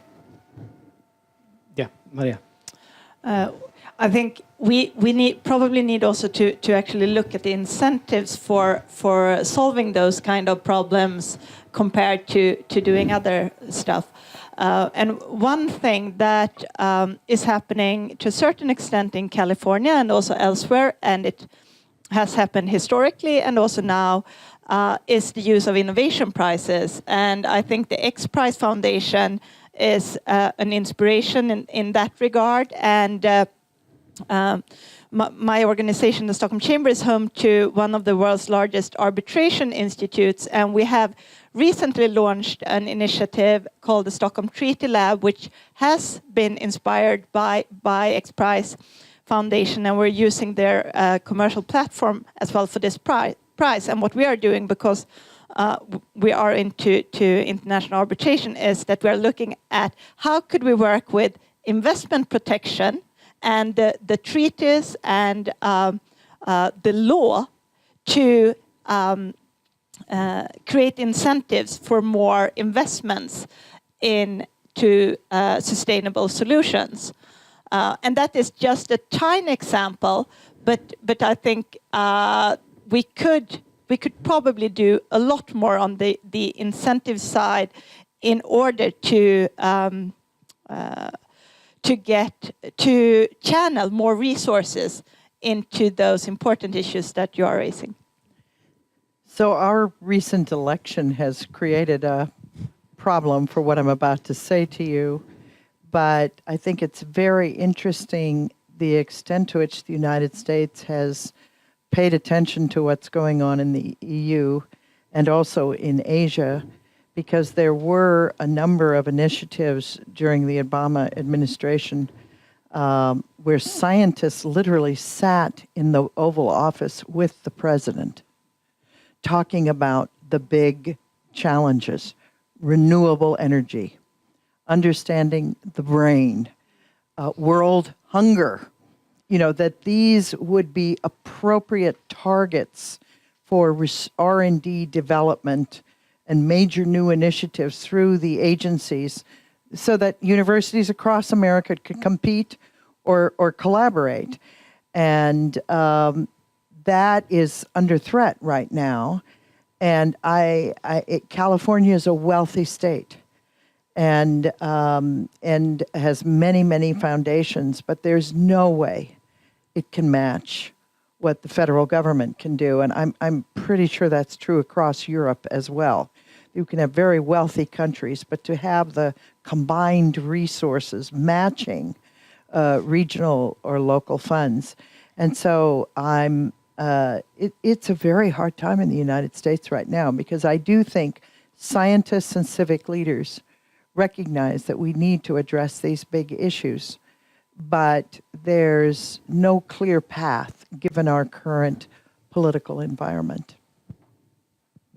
It was interesting to listen to Macron after Yes. Trump declared that the United States will no longer be part of the Paris Agreement, welcoming all the researchers to France. And I think it's the attraction of talent that will actually decide whether we will have the interesting innovation in the future. It's a very big issue. Yeah, and coming to sustainable energy, I mean, China today is the biggest producer of solar panels. So it's an interesting development, and I'm very afraid that the United States will actually lag behind because of the present policies. Yeah. Stockholm has declared that it will be fossil fuel free capital by 2040, and the pace that things are developing, I think it could very much be the case. I mean, we have all our buses running on biogas. We don't have enough garbage even for heating up our houses. We import from Norway and from the UK, and I think it's in our DNA to think in a sustainable way. That's right. Because as children, we were taught to keep Sweden clean, and not in a nationalistic way. Just you pick up whatever you have. You don't throw anything, not even... Sorry? You start with the batteries. You collect the batteries. My mother collected the string around the newspapers. So for us, even to throw a chewing gum or something, it's totally impossible. Impossible for us, and I think that it will be the sustainable cities, as I was saying before, that will attract the researchers because of the quality of life. So I'll make 2 quick points. One is, I'm always trying to ask the question in Singapore: are we adopting something or are we creating something? So I'm not so concerned about whether we adopt a technology that somebody else has created in order to try and improve a problem. I think that's useful, and we should always do that. The question is, what can we innovate, create that others would like to adopt? So part of our challenge is not about adopting things as much as being better at creating things. Number 2 is kind of back to the point that we were discussing a moment ago. Generally, if you follow the philosophy that necessity is what drives answers, the US doesn't have needs. And I would argue that Sweden doesn't have needs. Right? I mean, these are high-class problems. Singapore does not have needs. One of our biggest challenges is there was big problems. There was no water. There was no sanitation. There was no safe housing. So those are pretty important problems to solve, and they were. Now the question is, can we refine the bus arrival time to be slightly more quick? Can the buses be slightly less crowded? So those are refinements. So the reason that I'm back to, it's going to be Myanmar, it's going to be Cambodia, and Laos, and Vietnam, and China that are driving Africa. That's why China is the biggest investor in Africa. So it's creating both an innovation engine and a consumption engine. So I think our collective challenge is, it's great for scientists and amazing people to sit and think about cool things to work on. But if you then go home and you're in your nice home and you've driven your nice car and you're in front of the nice fire, it's pretty difficult to think about solving something. But when you are cold and hungry and starving, then you are going to work hard. And that's why generally all great startup ecosystems tend to be heavy on immigrant. Silicon Valley being a famous example. The most famous, we're always worrying about that. Many of the founders with whom we work at SG Innovate are in Singapore, but they're non-Singaporean. And so many of the entrepreneurs are PhDs that came to Singapore from India, Bangladesh, wherever. And the answer is now they've got a PhD in photonics and they're trying to think of something cool to build. And I'm having a hard time making sure that there's enough citizens that want to be founders in order to make sure that I have some equilibrium, because in some of the cohorts, I can have 80, 85% non-citizens. That's right. But they're the ones that are pushing and pushing and pushing because it's a burn the boats philosophy. So that's why for us, if somebody isn't all in, meaning if there's a comfortable and safe place to go home to, and they're sort of trying to do this startup thing on nights and weekends, we don't work with them. Because the answer is there's not enough It's called a lifestyle hunger. entrepreneur. Yeah, you have to burn the boat and say there's only one way forward, and it's over there. And that's why I'm generally against grants and things that are free. I think I'm a big fan of grants for research. I'm anti-grants for startups and entrepreneurs as a general philosophy.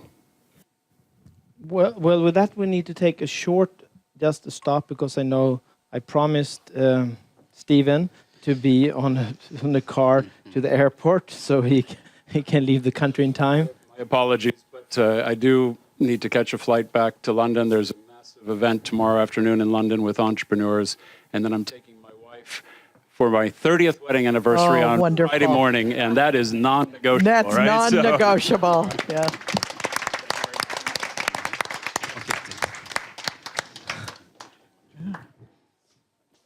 So now we're gonna also have we have some time now, and I want all of you to pick up your phone again and swipe down on that app and work together as you did before the lunch in 3/4 and come up with some questions and comments that we can sort of ask to the panel here, and you can do it in Swedish if you want, and we'll translate them. And so take 3 to 4 minutes.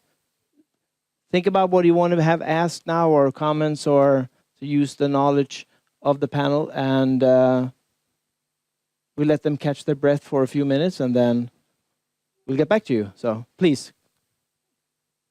And it's going to be question number 9, because that's the 9th question of the day when you swipe down.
So please, in your discussions, also add your comments and questions into the app. So if you want it to be considered, please do that now, and we will get back to the panel.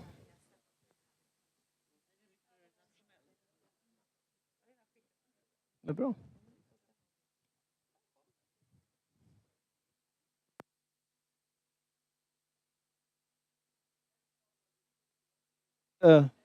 While you're putting those questions in, Katina, we're going to start another. That's the one in. We start with that. So, okay, how do we create enough hunger in Sweden as a driving force for innovation? Okay. Woo. That is a really good question, and I wanted to comment on what Stephen said before he left, because I think that is probably the greatest challenge that countries like Sweden and successful places like Stockholm are facing. You know, how not to become a fat cat or just fat and happy. And you know, that is also what I tend to answer when they ask what's the biggest challenge, and everyone expects me to say like shortage of housing. No, it's this. So I've been inspired by Professor Kotter at Harvard, and he's writing about change management and change leadership. And what he says is that you need to create a sense of urgency in any organization, and I would argue it goes for a city, region, or a country too. You need to create a sense of urgency. That is the first step if you want change to happen, no matter what. And the question is, how do you do that when you're on when you are peaking? When you are being successful. And I think that, you know, it goes for every leader, no matter if you're the governor or you're a dean or you're heading a unit at the foreign ministry or you're in a startup, you know, or a CEO of the chamber. And that is actually one thing that I've worked with my organization on, you know, how do we create this sense of urgency? Even right now, my organization, we're growing, we're getting new members, we're considered successful.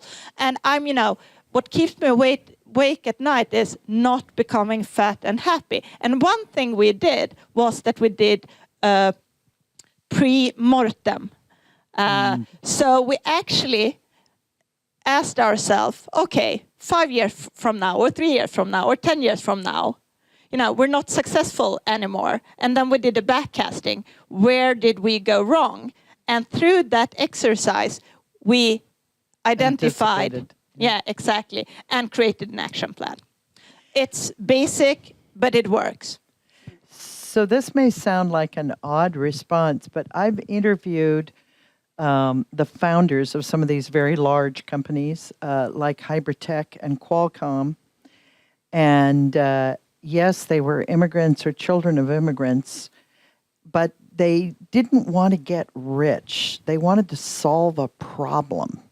So that Erwin and Andy really felt they had a better wireless technology platform with CDMA than you did with TDMA. And they went after it with a vengeance, you know. Ivor Royston, who started Hybridtech, which was acquired by Lilly, his mother died of cancer when he was 13. And he said, when I grow up, I'm going to be a doctor and I'm going to find a cure for cancer. And over again, I'm struck. So I think you can be fat and happy and passion driven. So I think about the young people today in California around renewable energy, around food safety and security and locally sourced food, issues of huge social inequities within cities, but also among countries. And so I think where we'll see the innovation and entrepreneurship won't just be in the next best cell phone or the next best drug, but it might be in energy, or it might be in technologies that can deliver education or healthcare. to remote sites at low cost. I don't know if I'm making sense. And so I find myself as a professor and a mentor wanting to encourage kids to follow their passion. And I'm kind of envious, if I may be candid, of Europe right now, because in the United States, the costs of higher education, you can't imagine the debt young people are coming out of school, even middle-class people, particularly families that have 2 or 3 children, you know, all going to university at the same time. The issues around healthcare, the issues around who's going to take care of my sick mother. You know, my son doesn't have that problem with me. I have a very good healthcare system in the university, but it is something a son worries about or a daughter worries about. The absence of transportation infrastructure. So the costs of cars and fuel. So the risk, it's harder to take chances. It's harder to pursue your passions when you carry that load as a 25 or 26-year-old. I don't think in Sweden or Germany or France, young people carry those loads. And it can either make them fat and happy, or they can say, my God, I'm liberated to save the world. You know, and so I think a lot of it is this sort of cultural education process that we have to mentor and support. The hunger is around, boy, I sound Swedish now.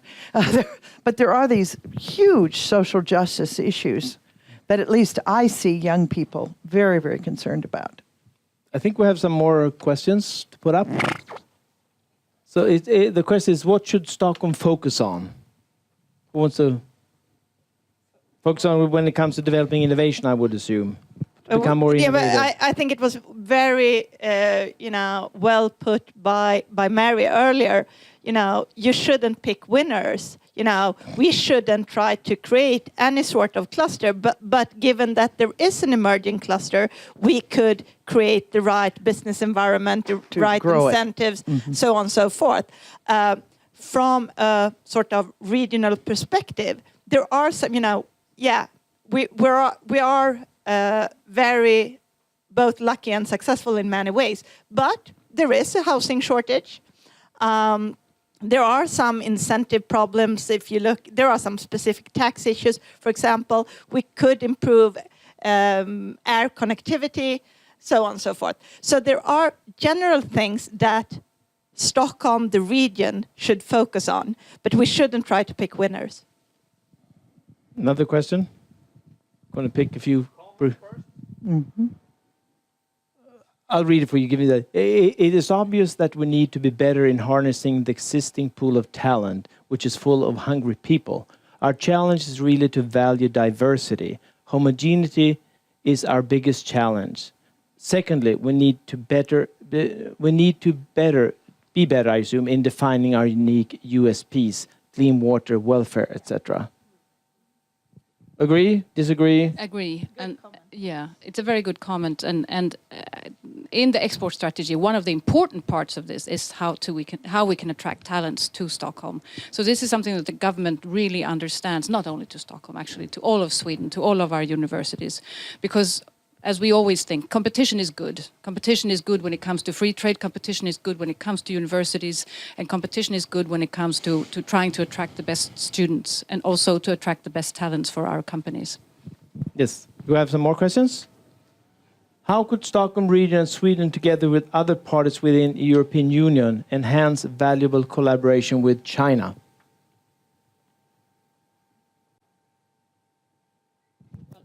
We do have, of course, through our embassy and through our government agencies based in Beijing, a lot of collaboration already. But I think that this is something that we will look into expanding further. And soon we will have a high-level delegation going to Beijing, headed by our Prime Minister. And during his time there, a lot of these issues will actually be addressed. There are 2 emerging global industries which need much more innovation, but also would be interesting from a European perspective, not the least Swedish, and that is trade in healthcare and the needs in Asia and other emerging parts of the world for more healthcare, no matter if it's sort of construction of clinics and hospitals, education of nurses, or actually operating clinics.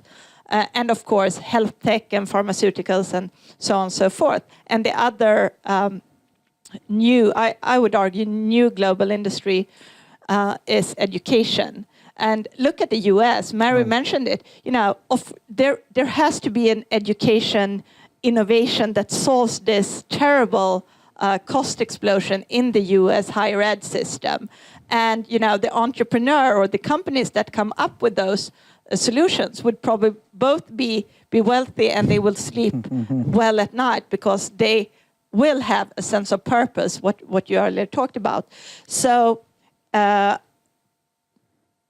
Sweden should probably think about how we could position Swedish education and healthcare when we look at China and some other emerging markets. Well, thank you. We'll take one final question here. Brexit. How would that affect? I would assume how would. Yes. Well, let's see the glass as half full rather than half empty. Stockholm is competing for the European Medical Agency, which is right now located in the UK. And we have a very good infrastructure for this specific sector within life science and medical research. So we think we are a very good competitor. But a lot of European countries are, of course, competing. And particularly in this area. and particularly in this area. No, for us it will be very difficult once the UK exits from the internal market, because the UK is one of our largest trading partners, and Swedish companies employ more than 200,000 Brits and Brits. Wow. Yes. So it will be very difficult, and therefore our Minister of Trade would like to have as soft a Brexit as possible. And now with the elections in the UK, Theresa May might not have the same mandate as she had before. So again, looking at the glass as half full, maybe then there would be a better opportunity for us to strike a good deal with the UK. Right. Do you want to add something about Brexit? Yes, just to remark on that. So, of course, I fully agree to your position that we should have a very smooth Brexit compared to a very hard one. So, this is the position in Germany as well. In particular, in Berlin, we are looking for some profits from the Brexit. So we are looking to London, of course. Are there companies that are looking for a new place inside Europe? This is, I would say, this is normal business of a regional agency to look for opportunities. But in total, the Brexit is, even for Berlin, is even not wish to say so. So we try to make the best of it, but it would be a better situation if the UK would stay inside the European Union. But this is now they decided so far. And on the medical agency you mentioned, in fact, we are kind of competitors for that. Even if the German side decided not to further on go for the EMA application due to a kind of a deal maybe that the agency for the banks is probably going to Frankfurt, and then there's no way for another agency going to Germany. So. Yeah, maybe, okay. I take this home to our politicians. Yeah. Maybe we strike a deal here, so the competition things. Yeah, okay. And with that, thank you very much. It's time to end this panel. Thank you very much for your insights and comments. And let's give them a hand.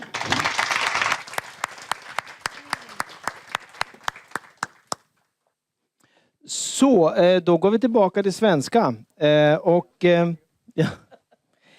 Så att som lite avslutning bara på den sista biten, så vill jag påminner alla att liksom sekretariatet för då, Innovationskraft Stockholm vill gärna få efter det här era inspel och reflektioner på hur man ska kunna gå vidare i den här att den nya innovationsstrategin som ska utvecklas. Så att appen kommer vara öppen för att ni kan fortsätta att lägga in kommentarer i den, och ni kommer även få ha då kontaktuppgifterna där till Maria Lindqvist och Arvan Total som ni kan mejla direkt till inspel och grejer, för de kommer direkt efter, eller kanske till och med under sina semester, men efter semestern ta tag i då hur man utvecklar då nästa strategin för Stockholm. Det kan vara vilka områden ni vill ha med om processen och så vidare, hur man ska kunna utveckla detta. Och med det så är det dags att lämna tillbaka ordet till Chris för att avrunda dagen. Så att du får låna en mick här. Varsågod Chris. Tack så mycket. And first of all, I would like to thank all our speakers for very important issues we have been discussing today, and also that you want to share your ideas and all your experience, because we need it. It's important for us. So thank you very, very much for participate during this day. Now I switch to Swedish. Tack så hemskt mycket hörni. Det här har varit en jätteintressant dag, och vi har, som jag sa inledningsvis, vi har ju arbetat under 5 år inom vårt brand Innovationskraft Stockholm. Vi har gjort det för vi har känt att vi behövde samarbeta betydligt mycket bättre när det gäller de här innovationsfrågorna och överhuvudtaget mellan olika aktörer från akademin, från näringsliv, från offentlig sektor, för att fokusera om det som är väldigt viktigt för den här regionens framtid. Och jag har ju då hört väldigt många bra ord under bara den här sista paneldiskussionen som är väldigt viktigt att ta med sig. Och det ena är ju detta med samverkan, att ändå trycka på det. Trots att vi är en relativt liten region, vi är inte mer än drygt 2 miljoner invånare, så behöver vi samverka betydligt mycket mer. Vi behöver också inse att vi ibland är för små, utan vi behöver samarbeta utanför Stockholmsregionen också. Vi behöver ha betydligt mycket mer utav connectivity, som Maria sa. Både när det gäller i regionen, i vår närregion. 4-spår till Uppsala är jätteviktigt för den här regionen. Men också att få direktlinjerna ut i världen. Så man kan komma direkt från Singapore till Stockholm, om man ska kunna göra det alla dagar i veckan. Det vore väl ändå drömmen, eller hur Håkan? Om man nu tittar på framtiden. Så det finns så otroligt ändå mycket att göra. Men jag vill bara skicka med också. För den här diskussionen har visat det som vi kunde se också, den här effektindikatorn. Det vill säga det att det finns varningssignaler. Vi hänger inte riktigt med. Trots att vi kan visa att vi varje år blir bättre och bättre, så är det så att andra är mycket snabbare i sin utveckling just nu. Den ena. Det andra är det vi kan se också, det är det att nationsgränsernas betydelse, vi har inte pratat om det idag, men nationsgränsernas betydelse minskar ju till fördel för städer. Det är städer som samarbetar. Och jag skulle vilja skicka med, och nu har vi väl ingen regeringsföreträdare kvar här just nu, men jag brukar säga det i så många olika sammanhang, så jag hoppas att det går fram ändå. Och det är det att vi är ändå tillväxtmotorn i Sverige. Vi står för 1/3 av den gemensamma svenska ekonomin. Vad som görs här har betydelse i andra delar av landet. Man behöver ha en nationell politik för huvudstadsregionen för att det ska gå bra för hela Sverige. Så jag tror att just det här kunna resonera kring de här frågorna, att inte säga det att men nu ska vi göra det, och så känner man när man säger så här, det är viktigt för Stockholm. Ja, det är viktigt för hela Sverige. Precis som att det är lite fult att nämna Stockholm. Och jag tror att det är jättefarligt inför framtiden. Vi ska vara stolta över att nämna Stockholm. Regeringen skulle stå i forefront och säga att det är viktigt att det går bra för Stockholm. Och man ska göra det när man står i Umeå också. Och man ska göra det när man står i Göteborg och Malmö. För när det går bra för huvudstadsregionen, så kommer det förutsättningarna för hela landet att bli så mycket bättre. Så är det någonting jag vill lämna efter mig nu när jag slutar som landshövding om några månader, så är det att ändå inse betydelsen av den här regionen, och att den får sina förutsättningar för att kunna klara av och bära det som är vår uppgift att vara den här motorn, att vara den här kraften som gör att Sverige kan finnas med i ett internationellt sammanhang också imorgon och inte bara titta på historiska siffror hur det var tidigare. Det är väl kanske mitt allra viktigaste medskick efter den här dagen. Och sen så ska vi påbörja ett arbete för de kommande 5 åren där vi ska flytta fram positionerna. För det är någonting som Sverige ska leva på, så är det att vi har ett starkt innovationsklimat. Och med det vill jag tacka er för en riktigt, riktigt bra dag. Tack ska ni ha.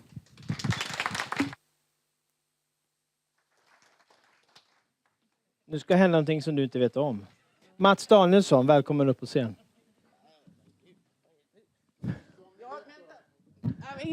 Innan Mats börjar vill jag bara säga så här. Vi ska tacka Magnus också som har hållit i det här hela dagen, eller hur? Och det gör vi med applåd först. Tack. Tack.